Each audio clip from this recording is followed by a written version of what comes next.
Chinese chef.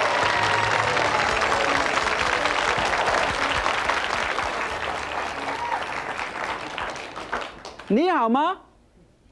That's the way we say how are you in Mandarin. That is the official Chinese dialect. Today, we're all going to get Shanghaied.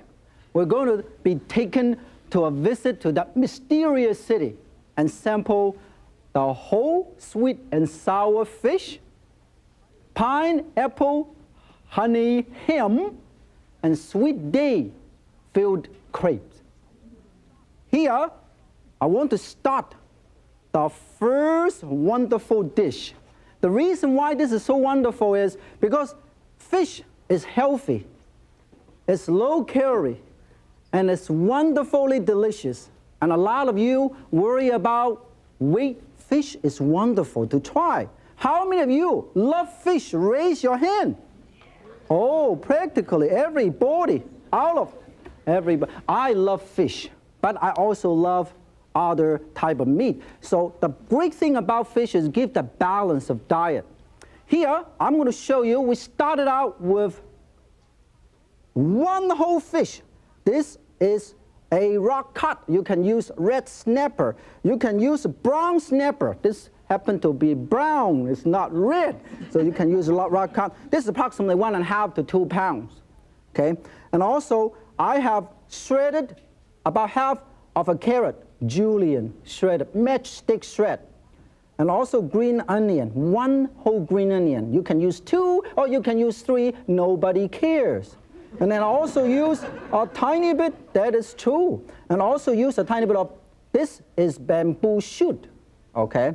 And also julienne green pepper, you can use red pepper. And also mushroom, we call shiitake mushroom or donggu.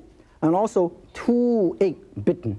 And also approximately 1 cup or half a cup of flour. You can use cornstarch, you can use flour, okay? Start. Now, how can you tell a fish is nice and fresh? Because a lot of people, when they go out, they can't tell. First of all, when you smell it, it does not have that overwhelming sting. Besides, you look at the eye. Look at a right eye and say, how about it? Because it should be clear. It should not be opaque. And also, you open this and check the gill. The gill should be pinkish red. It should not be dark. If it's dark, it has been in the fish store since 1946. Now I show you, I have one here that in my closet since 1645. You definitely don't want to hold on to something like this and try to cook a Shanghai whole sweet and sour fish because you drive all your gears away. This is actually salted fish. Now, step number 1. Now also, you should kind of press the meat and make sure the scales are firm. If the scales is mushy, that means the fish is not too fresh. So look at all these elements, okay? Now, step number 1. Because this particular dish, I want to deep fry in such a way that it will sit there. It will not stand or fall sideways. Step number 1. I have a little cut right here. Okay. Secondly, I have a little cut right here. Okay. Cut it right in the middle. So when I put this, it will open up like this, look. It's just like the darn thing is looking right at you. Stay. Now, when this is done, I am going to use, this is a serious fishy business. When this is done, I am going to show you, you can score the fish. Now, you can score it, the reason why scoring the fish. 1, 2, 3, and turn it to the other side. 1, 2, 3. When you score the fish, it serve a number of purposes. One, the seasoning can get through the fish. Secondly, it doesn't take too long to cook because the heat can penetrate close to the bone, so it can have more uniform cooking. Okay, and the next thing is I am going to slightly coat this with egg, beaten egg. Okay, you have to beat this up a little bit. Put this around. Put this around. Put this around. And then also sprinkle some cornstarch or flour. Sprinkle. Sprinkle. Put it inside here too. It's a messy, fishy job. You should do it at home. Close the kitchen door. Don't let anybody know what's going on. And then after that, let me show you. Let me clean up my hand. In the meantime, this is a gigantic fish, so I use a gigantic wok. For small baby fish, you use a baby wok. Now when you put it in, there's a little trick here, okay?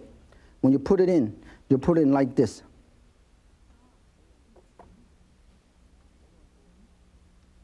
Hold on to it.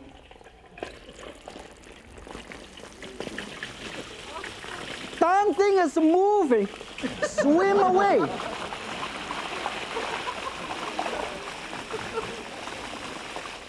You hold on to it, you can walk around, no problem.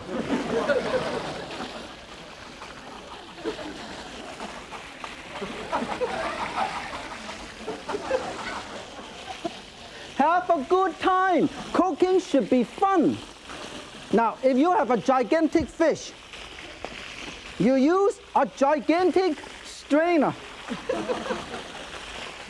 And you can even ladle this. Wow, look at this. Look at this. Look at this. Look at how, when it's done, it looks at how it looks.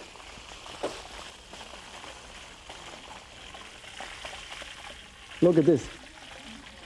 You should cook it for approximately. Now, in the meantime, we are going to have a little pot here and use approximately 2 teaspoons of oil to make this a nice sweet and sour sauce. Now, you can have this all sweet or you can have all sour. The trick is to make it just sweet and sour. Not too much sweet, not too much sour. Put this here. Oh, bring it to a quick boil. And also, let's come back here and put all these ingredients right in here. If you notice that, while I'm boiling this, I can also go back there and do one more thing.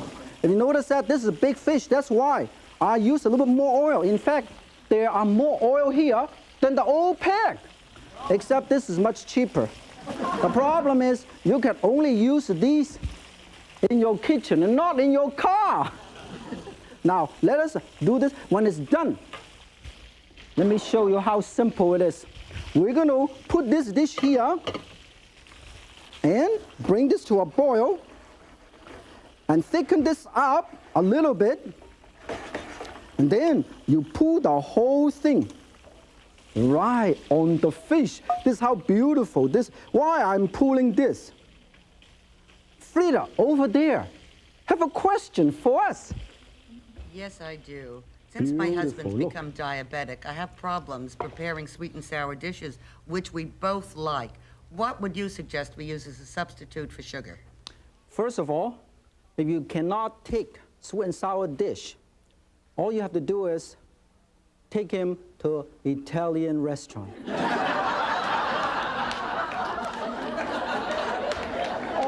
or better yet, develop a lot of dishes called sour and sour dish. So once you develop that taste, you have no problem. You don't have to worry about sweet anymore. Now basically, what I would suggest is either use sugar substitute or try to develop dishes that use natural ingredient to give that sweetness. And, you know, cut down on it, because not every single dish has to be sweet and sour. It's ridiculous. So, but I do want to answer somebody else's question that mentioned it to me. How do you make an average common sweet and sour sauce? Just like the one I just did. It's very easy. Normally, you use 1 portion of rice vinegar or regular apple cider vinegar to 1 portion of sugar.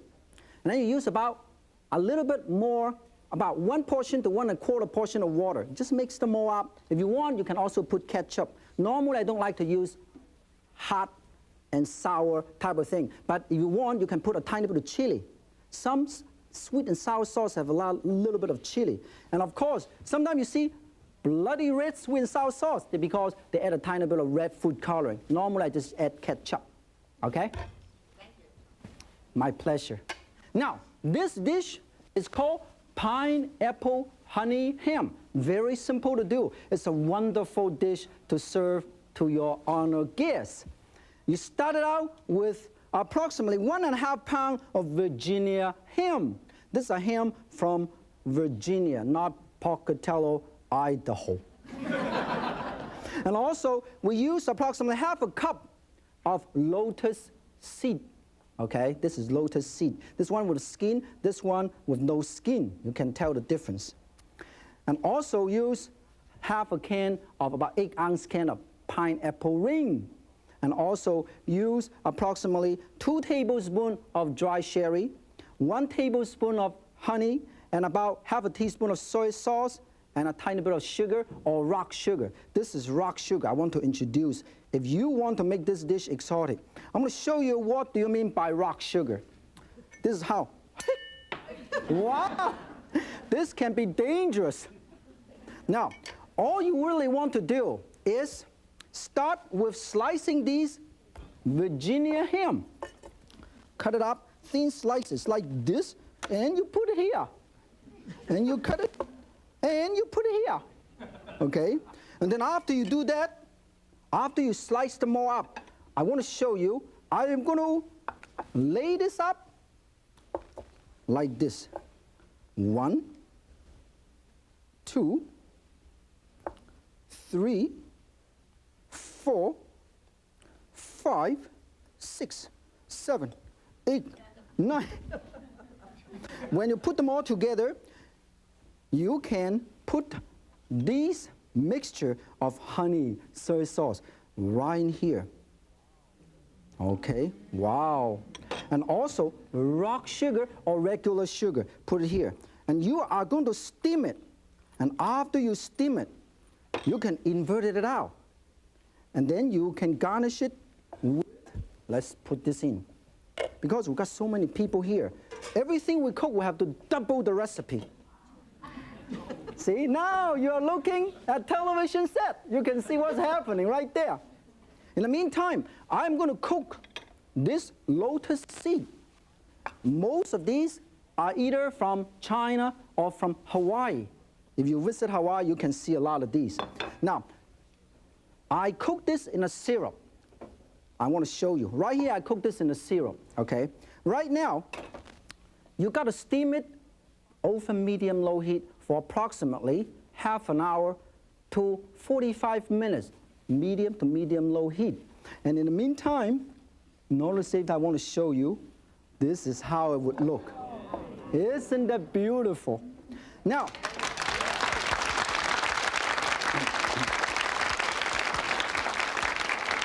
you might notice I have some garnish with pineapple and cucumber. I want to show you how easy it is to garnish with cucumber.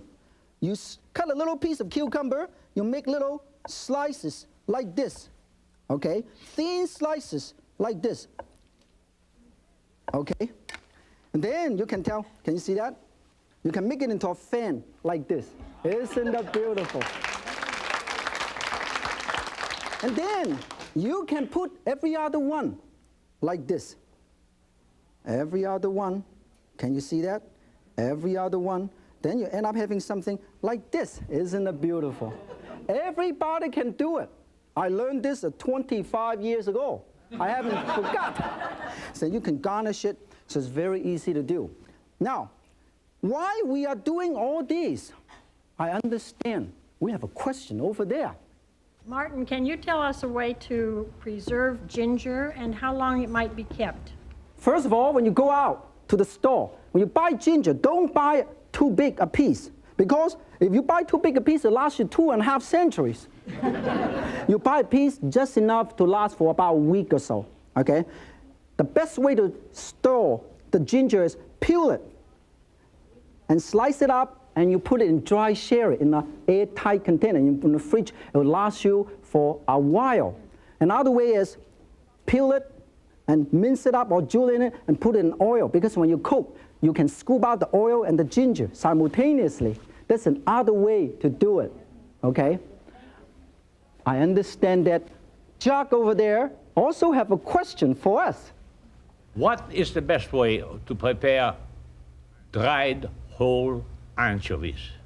Well, I'm quite sure you know that anchovy are very aromatic, pungent, and very, very tasty. It got a nice aromatic flavor. So the best thing is to use it for steaming. In Chinese style, you use it for steaming because you can use it as a flavoring agent, or you can put in salad. You can do it any way you want. A lot of the time, they also use it in stew dishes to give that nice touch of exotic aroma, because they're all different kind of anchovies. Some are very strong, some are mild, some are tasteless. And you want the good ones, they give that nice exotic touch to your dish. So you can do it any way you want. Just use it in different ways. Now, thank you for a wonderful question. Now, I thought that since Jack asked a very interesting exotic question, so we're going to introduce you some exotic ingredients in Chinese cooking. First, I want to introduce you to something the Chinese love dearly. It's the shark's fin. This little thing cost me $27. They're anywhere from $25 to approximately $175 a pound, depends on quality, okay? And besides, when you clean this up, only about 1/2 of this can be used. This is preserved duck egg, okay? This is wonderful for appetizer. It goes, after you break this up, it looks like this. The egg white is denatured to a dark brown color. And the egg yolk is developed into unbelievably ugly color.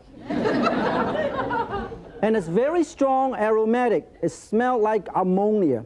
But people love it. But people love it because it's so exotic. You can put this and serve with pickled ginger. Wonderful appetizer, classic. Here we have salted duck egg. You put this ash with a tiny bit of salt, so it will denature the egg white into a more watery consistency. And then the egg yolk solidify into a little thing, like a Chinese red ping pong ball. And here we have the expensive hairline seaweed that I mentioned earlier. This in Chinese called fat choy. This costs anywhere from $50 to $125 a pound. That's why I always lock this up in my safe. This one is one of the most exotic things. They call sea cucumber. This is dehydrated.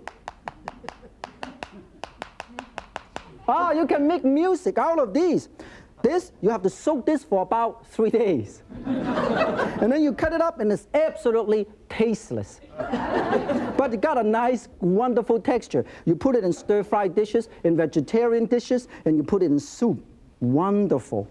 And this is dry red day. You soak this and you desit it. You can use this to make our next dish called Sweet Day Field Crepe. We're going to show you how to do it. Right over here. Now, this particular red day, the Chinese use it for a lot of things. One of the things they use is they put it in that one that I just did, the egg treasure rice. You see, used as a garnish. And also, you can put it in dessert. You can do anything. This particular dish I'm going to show you is called Sweet Day Field Crepe. You will start with 1 cup of flour mixed with 1 egg and also 1 cup of water. okay? And I also use the date, sweet pitted date that you can find in any supermarket. And also to make it even more exotic, I have a tiny bit of chopped peanut. You can use peanut, you can use a cashew nut, you can use a walnut, you can use a mixed nut, you can use any nut you can find. A lot of them in Golden Gate Park or Central Park, New York. Now, the first thing I would want to do is make that nice crepe. Okay, very easy to do. Let me show you how to make this crepe. You heat up a little pan. Use non-stick frying pan. It's much easier to do. Okay, use a tiny bit of oil, not much. Swirl this around. Swirl this around. Hot, hot. Okay, and then you use this to put it here. This particular dish is for the romantic people because it has many days.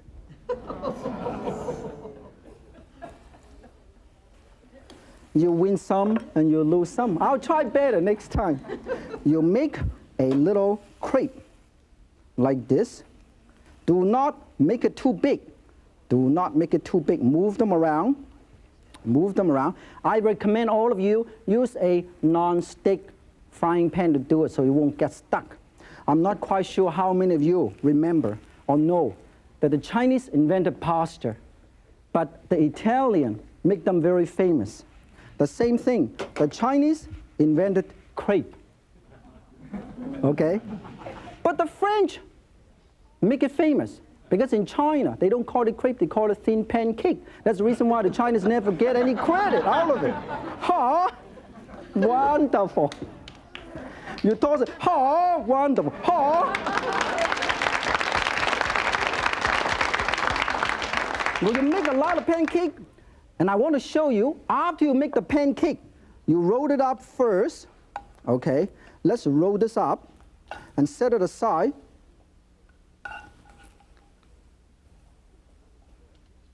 And I put it here. And I want to show you how you can fill this date. Fill crepe. You have gigantic one here. You can have medium gigantic one here. Or you have smaller gigantic one here. It doesn't matter how big you want to make it. Okay. Now I use a little knife. And I put in about 1 tablespoon of these right here. Put in 1 tablespoon.